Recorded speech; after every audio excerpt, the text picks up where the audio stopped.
Well, good morning, everyone. Welcome to Keeping It Real.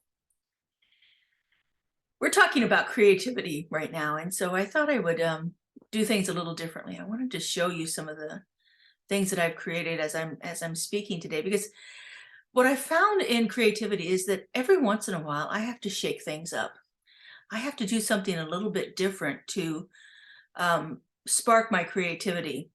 I was recently reading a article about Albert Einstein, who he called it combinatory play, where he would, when he was stuck on something, when things started to not be working right, like his amazing theories and ideas that he had, when things started getting stuck with him, he would shift and do something else.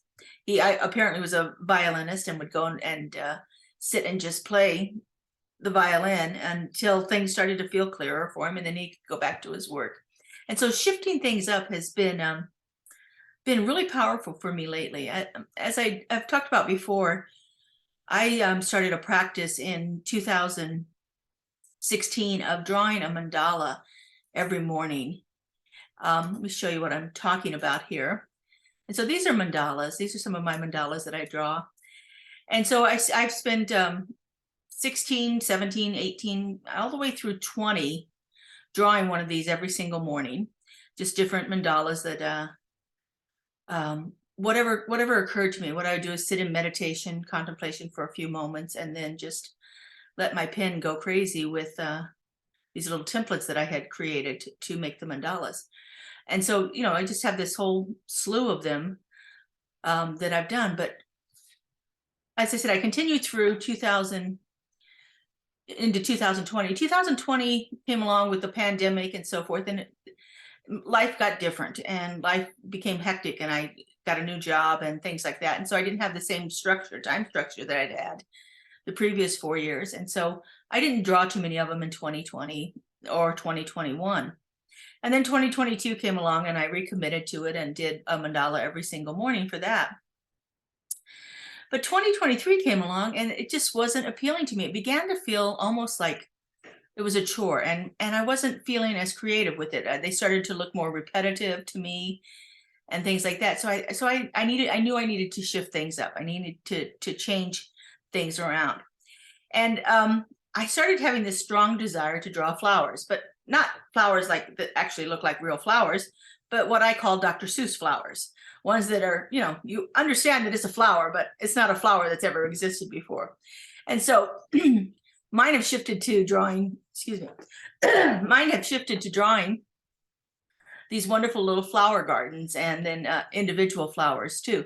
And what this has done is just like, I'm now alive again with it. I now feel that creative flow moving through me much more easily. And I'm looking at all the different ways that I can use these flowers that I've drawn to illustrate other projects that I'm working on, and where I can put them. I've got them on little stickers around my house and things like that. So I'm really enjoying the creative element that's available here.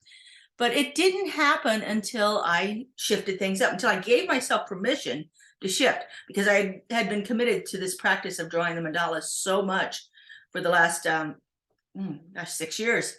And I needed to shift things up in my life a little bit. And it's still a meditative art form. It's still drawing. It's still all of that, which really feeds me, which really gets me connected with spirit in a way that a lot of other things don't. What I find this drawing does is that it occupies my chattering mind to the point that I can actually open up my subconscious to a place of hearing divine guidance and wisdom. And I usually take a question into my process each time that I begin a new project here, a new drawing. I'll take a question into it, and oftentimes this question is like, what do I need to know today? What is its calling to be expressed through me today? And so give yourself permission to change things around too. I have a tendency to move from one craft project to another, and it's been fun to do that in my life. But giving myself that permission to shift things around and to allow things to be a little different than what they had been in the past there are no rules to creativity. There are really no rules, and there's no rules to what you can create. It's all open and open and possible for you. So give yourself the permission to do that, to actually play with it, change it, see what happens in your life. Really, truly, creativity has been a wonderful process for me, and opened up so many avenues in my life through the process. So I encourage you to find those creative elements for yourself, and again, it doesn't have to be art. It can be all kinds of things in life. So have a wonderful week, and we will see you again next week on Keeping It Real. Bye-bye, everyone.